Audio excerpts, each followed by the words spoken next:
papunta sa computer natin, yung nakuha natin is 450.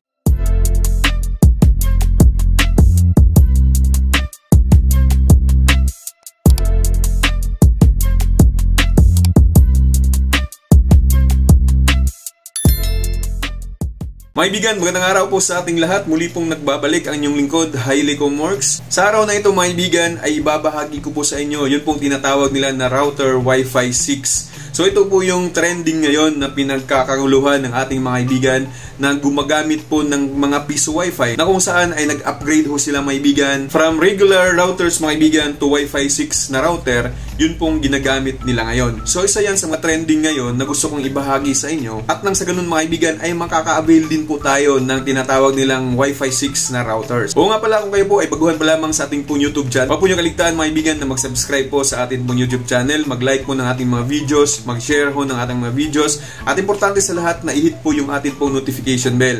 Yun lamang po mga kaibigan ay nasa baba ho ng ating video yung mga button na yan at pwede nyo pong pindutin anytime po mga kaibigan. So kung kayo naman po mga kaibigan ay wala pa pong idea sa routers na Wi-Fi 6, ay bibigyan ko lamang po kayo ng kaunting idea mga kaibigan sa tinatawag ho nila na router na Wi-Fi 6. So ang Wi-Fi 6 mga kaibigan, ito po ay na-release noong 2019 pa. Ibig sabihin matagal na pala itong na-release. Sa lahat ng mga wireless devices mga kaibigan, ito yung pinaka-latest na wireless router. At ang Wi-Fi 6 mga kaibigan ay mas mabilis ito kaysa sa mga regular na mga routers na atin pong ginagamit, yung pong mga mumurahin. Actually, hindi po talaga ang main goal ng Wi-Fi 6 ay para mas palakasin yung speed ng network. Pero hindi ko po sinasabi maibigan na hindi po talaga nag-upgrade yung speed ng isang router na naka Wi-Fi 6 mo maibigan. Mas advanced po talaga siya pag ang pinag-uusapan natin yun pong Wi-Fi speed ng network maibigan ay talagang nag-upgrade din po ito. Pero maibigan, yung pong main goal ng Wi-Fi 6 ay para mas pagandahin yung performance ng Wi-Fi network nito, lalong-lalo na kapag marami pong mga devices na nakakonect po sa router ho natin. So yun yung main goal ng Wi-Fi 6 para mas maganda talaga yung kanyang performance. So sa panahon natin ngayon maibigan ay napakarami na pong mga gadgets, mga devices na kung saan ay ginagamit ho natin at nakakonect po mismo dun po sa routers natin maibigan o di kaya ay nangangailangan po ng Wi-Fi network natin. Halimbawa na lang po maibigan sa tahanan ho natin, yun natin pong computer, tablets, security cameras at marami pa pong iba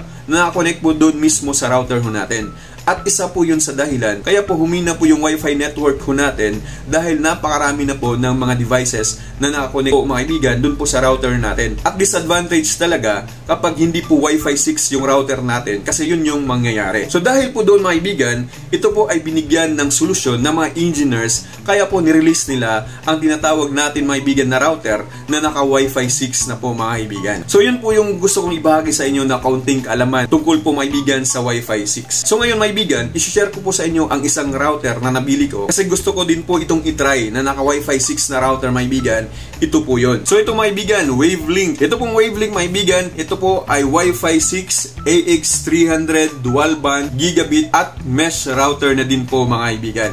Kaya binili ko po ito para i-try ho natin i-testing ang Wi-Fi 6 kasi napakaganda po ng mga reviews nitong Wavelink router na meron na siyang Wi-Fi 6 mga kaibigan. Ibabahagi ko po sa inyo mga kaibigan mamaya kung ano po yung pwedeng gamitin natin dito. Kasi ito pong Wavelink Wi-Fi 6 router mga kaibigan ay talagang multitasker ho ito. Ibabahagi ko po sa inyo mamaya. Pero before that, syempre, mag-a-unbox ho muna tayo. Syempre, yung laman ho ito ay meron pong gadget ng Wavelink router na meron pong 4 na sungay. Meron din po itong mga guidelines or booklet mga kaibigan na mag-guide ho sa atin kung paano po natin ito gamitin. At meron din po itong free na UTP cable mga kaibigan. At syempre, meron na din po itong adapter mga kaibigan. Ayaw nga pala mga kaibigan, ang specifications ho nito, syempre dual band po itong mga kaibigan. At pwede din po ito sa mga mesh routers at 4x5 dBi antennas ho ito mga kaibigan. At ang bawat port po nito mga kaibigan, 1 at saka LAN ay hanggang 1000 Mbps po yung kanyang kayang dalhin. Syempre kasi gigabit po ito. At kung sa antena ho yung pag-uusapan, gaya po ng sinabi ko kanina, ay talagang mas upgraded ho ito kaysa dun mga kaibigan sa mga regular modems and routers ho na atin pong ginagamit. Kahit maliit po mga kaibigan ang gadgets na ito, laging tandaan na hindi po nagbabase sa maliit kundi dun po sa performance. Kaya tara mga kaibigan, pasukin na ho natin yung IP address nito pong Wavelink AX300 dual band gigabit at mesh router na din po mga kaibigan. So tara! So ngayon mga kaibigan ay pasukin ho natin ito pong IP address ng Wavelink Wi-Fi 6. So, kanya pong IP address is 192.168.1.1.1 192.168.10.1. So, lagay ho natin yung password natin, maibigan. Kung kayo po ay hindi po naka-create or bago pa lang pong open yung atin pong Wavelink IP address, ay manghihingi pa po ito ng inyo pong bagong password. So, sa akin po ay napasok ko na po ito, kaya magla-login lamang po ako. So, ito po yung makikita natin sa loob, mga kaibigan. So, punta ho tayo sa terminal. Okay, so makikita ho natin na connected po yung akin pong computer sa atin pong router, ano? So, ang kagandahan po nito is meron po siyang upload and download na pwede ho nating i-limit. Halimbawa, mga kaibigan, speed test lamang ho tayo. Ayan. So, nakita ho ninyo, meron ho tayong wait lang natin. So, umabot po ng 400 Mbps yung ating speed ngayon, ano? Napakalakas na din ng speed na ito. So, 450 Mbps yung nakukuha natin from main natin na internet. Pagkatapos dun po sa Wavelink at papunta sa computer natin, yung nakuha natin is 450 Mbps. So, sa Wavelink, mga kaibigan, ito yung kagandahan. Kahit kung wala po kayong idea sa paggawa ho ng speed limit dun po sa Microtech, ay pwede nyo po yung gamitin yung Wavelink router Wi-Fi 6, mga kaibigan. Alam nyo ba kung bakit? Kasi pwede ho nating malimit ang kanyang speed dito po banda, mga kaibigan. Pwede ho nating i-customize. So, nakita nyo kanina 450 Mbps. So, halimbawa, mga kaibigan, i-limit ho natin to 5 Mbps yung pong atin pong upload and download. So, 5 Mbps is meron po yung 625 kbs. At ganun din sa download natin, mga kaibigan, gawin ho nating 5 Mbps po yan. So, speed limit successful. Ibig sabihin, na-set up na po agad-agad dito po mismo, mga kaibigan, sa system ho ng admin po ng Wavelink. So, ngayon, speed test natin, mga kaibigan. So, tandaan natin, ito po ay meron po tayong speed limit na 5 Mbps lamang. So, check natin, mga kaibigan, kung hanggang 5 Mbps lang ba yung lalabas na speed sa atin pong computer ngayon.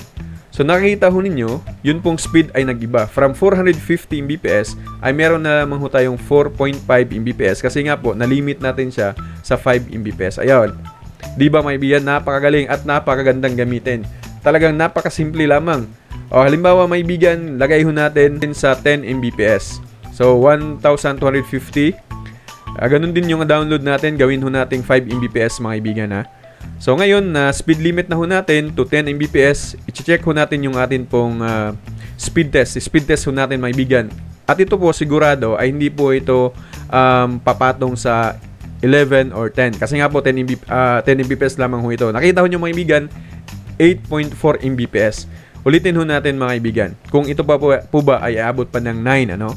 Kasi nga po, na speed limit ho natin siya sa 10 Mbps. So, ayan, mga kaibigan, hindi po siya sumobra at hindi po siya nagkulang at normal lamang po na nasa 8.5 to 9.8 Mbps yung makukuha natin sapagkat 10 Mbps po yung na-limit natin dun po sa Wavelink ho natin. So, ibig sabihin, mga kaibigan, ay pwede ho natin itong gamitin dun po sa mga client natin na malalapit po sa atin. At maganda din pong gamitin ito, mga kaibigan, na ilimit po lahat ng mga devices na na-connect po sa atin pong Wavelink router.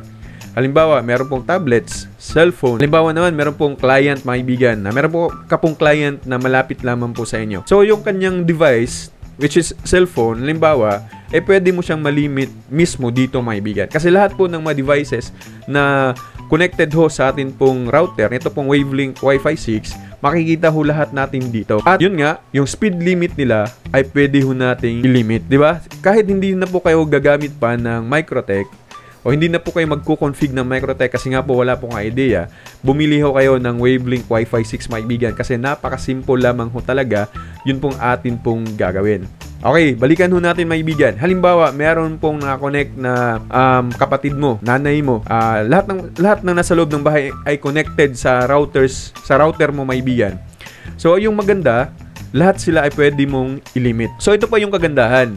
Kapag yung anak mo ay gusto mong ilimit yung kanyang paggamit ng cellphone, syempre dito mo ipakonect sa router ng Wavelink Wi-Fi 6. Ngayon, kung gusto mo na hanggang alas 7 lang sila dapat gumamit ng cellphone, ang gagawin mo ay papasukin mo lang yung admin at nakikita ho nyo dito, mga kaibigan, na meron pong block internet.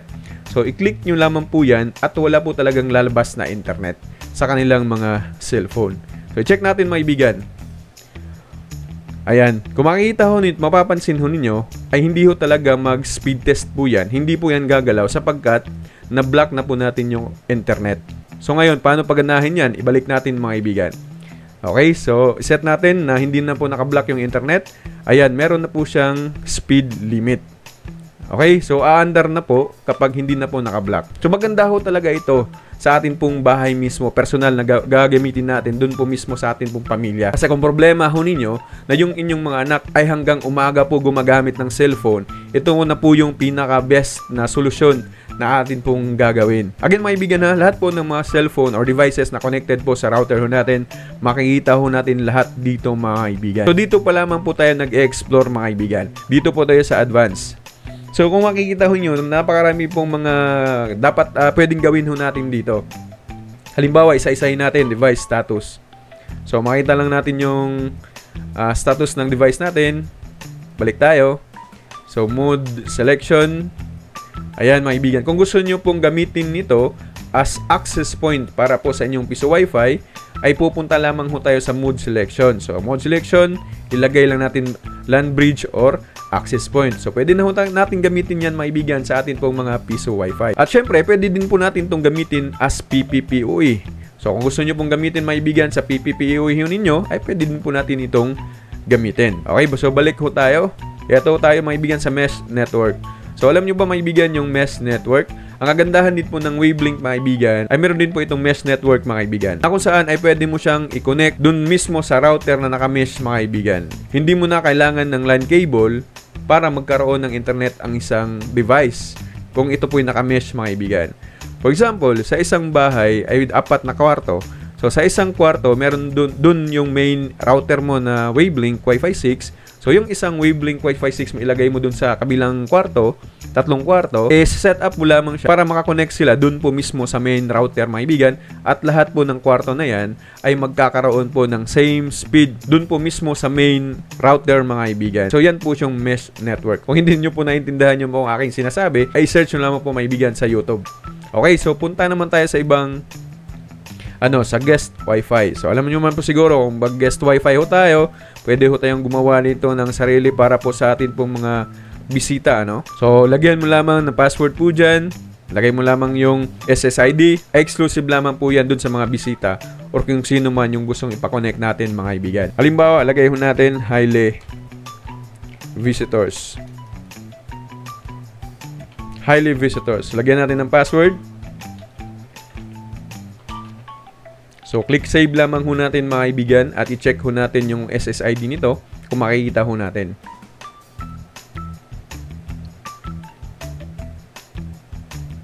So, ayan mga kaibigan, highly visitors ay meron ho tayong nadagdag na SSID. Hindi lamang po highly wavelength kasi wavelength po yung nilagay ko sa main. Sa mga bisita natin, ito po yan mga kaibigan at makakonect po sila gamit po yung password na ginamit ho natin. Okay? So, halimbawa lang po may iba, i-off po muna natin to. Check natin yung iba. So, parental control. Okay. So, ito, para sa ating mga anak. Pwede din dito mga kaibigan. At meron din pong mga rules, rule 1 and rule 2. Ayan, internet blocking period. Ayan, napaganda mga kaibigan, Pwede na po kayo ang mag-explore nito. Kahit hindi na po kayo dito sa terminal, dito na lang po kayo sa parental control mga kaibigan. Talagang maganda po ito sa mga magulang na kung saan ay gusto nilang ilimit ang paggamit ng cellphone ng kanilang mga anak. Ayan mga kaibigan, talagang napakarami pong pwedeng natin gamitin dito. Pero hindi ko na po pataasin yung aking video mga kaibigan. Kayo na po ang mag-explore sa inyo pong mabibili na wavelength Wi-Fi 6 mga kaibigan. Yun naman po ang aking pong i-highlight sa inyo, yun pong terminal. Na kung saan, kung lahat po ay nakakonect po dyan, ay pwede ho nating malimit na hindi na po tayo gagamit pa ng Microtech. So nakita nyo mga kaibigan, ganun po siya kaganda. Yun pong wavelength mga kaibigan. So ngayon mga kaibigan, kung gusto nyo pong bumili ng wavelength AX300 Wi-Fi 6 dual band, gigabit at mesh router na din po ito, ay meron ho tayong link sa baba. At i-check po nyo mga kaibigan kung meron pa pong stock sa Lazada or sa Shopee na ibibigay ko po na link sa inyo sa baba mga kaibigan. At syempre, wag din po nyo kaligtaan na mag-subscribe sa ating pong YouTube channel, mag-like ho ng ating mga videos, mag-share ho ng ating mga videos, at pinaka-importante sa lahat na sinasabi ko po na i-hit ho ninyo yung ating pong notification bell para po ma-aware ho kayo sa lahat po ng ating pong bagong video tutorial na ating pong i-upload. Yun lamang po sa araw na ito mga kaibigan. Magandang araw po sa inyong lahat and God bless us all.